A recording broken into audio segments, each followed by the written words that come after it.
Bab 52.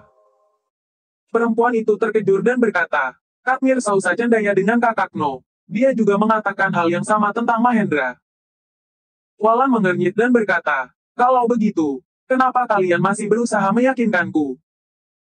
Perempuan itu menghela napas ringan, lalu menjelaskan, pertama, demi kebaikanmu.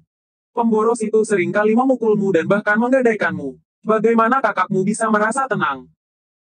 Suamiku benar-benar telah berubah dan memperlakukanku dengan baik sekarang. Dia bahkan tidak pernah memukulku lagi. Ulan menjelaskan lagi. Namun, dia juga tahu sulit bagi kakak dan kakak iparnya untuk percaya dengan ucapannya. Bahkan Ulan sendiri pun merasa seperti sedang bermimpi. Kedua, demi ayah. Perempuan itu berkata dengan wajah muram. Ayah memiliki peluang untuk bangkit kembali. Tetapi kondisi di ibu kota sangat sulit. Dunia politik penuh dengan intrik dan segala hal membutuhkan perencanaan yang baik.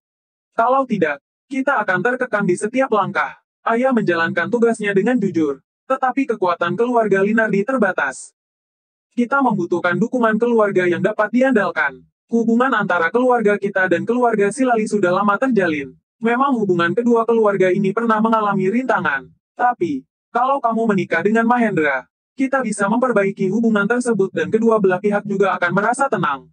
Ini adalah pesan yang ingin disampaikan kakakmu. Tindakan ini akan menguntungkanmu dan keluarga kita. Ulan meletakkan bungkusan tersebut dan berkata, kalau ini untuk memenuhi kewajiban sebagai anak yang berbakti kepada ayah, aku bahkan bersedia mengorbankan diriku. Tapi, kalau menyuruhku mengkhianati suamiku dan menikah lagi dengan keluarga Silali, beritahu kakak bahwa aku tidak akan pernah setuju. Ini adalah hadiah yang kami persiapkan untuk kalian. Sekarang aku akan pergi menemui kakak. Kakaknya tidak tega menegur Ulan. Biasanya pesan yang sulit disampaikan selalu diberitahukan melalui kakak iparnya. Kalau begitu, Ulan juga akan menyuruh kakak iparnya untuk menyampaikan kembali pesannya. Sayang, sudah kubilang gadis ini tidak akan menyetujuinya. Kamu malah menyuruhku membujuknya lagi. Perempuan itu tersenyum getir sambil menggeleng. Kemudian, dia membuka bungkusan itu dan melihat isinya. Ini adalah lilin dari lemak daging. Biasanya digunakan oleh tuan tanah. Tapi, keluarga Linardi biasanya menggunakan lilin dari lemak sapi. Ini bisa diberikan kepada para pelayan.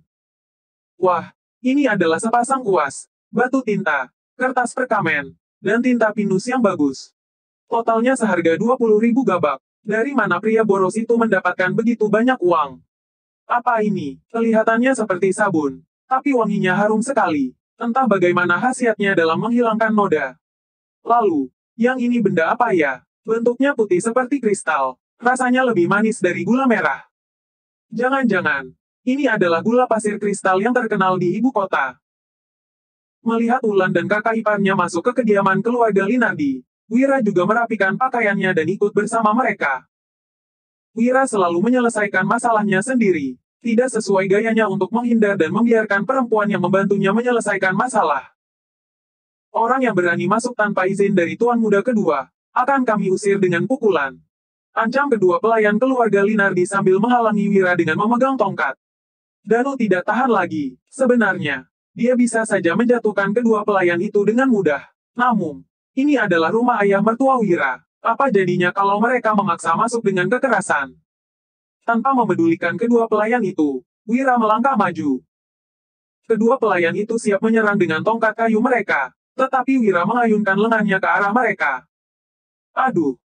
Ada sesuatu yang menghantam dahi mereka dan kedua pelayan itu berteriak kesakitan.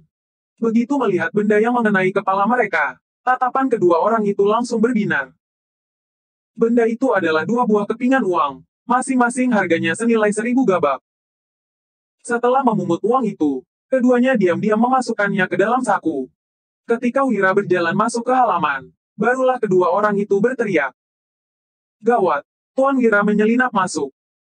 Tuan Wira ini benar-benar pemboros. Baru bertemu saja sudah memberikan uang 1.000 gabak. Tuan muda keluarga Silali yang merupakan keluarga kaya di kabupaten saja tidak memberikan sepeser pun sewaktu datang. Memang dasar pelit. Sialan, teriak-teriak apaan? Terdengar teriakan marah dari halaman belakang. Selanjutnya, muncul dua orang pemuda dari sana. Tuan muda kedua keluarga Linardi yang bernama Harsa Linardi berdiri di depan. Dia mengenakan jubah sutra dengan sabuk dan kalung giok. Penampilannya tampak sopan dan tampan, meskipun wajahnya pucat. Di belakangnya adalah Mahendra dari keluarga Silali. Wajahnya penuh dengan ekspresi bangga. Wira memicingkan matanya sejenak. Tadinya, dia masih bertanya-tanya mengapa masalah dia menggadaikan Wulan untuk meminjam uang bisa sampai beredar sejauh ini. Ternyata semua ini ulah orang ini. Harsa memelototi Wira dan menggeram. Dasar brengsek, berani-beraninya kamu menginjakkan kaki di kediaman ini setelah memperlakukan adikku seperti itu.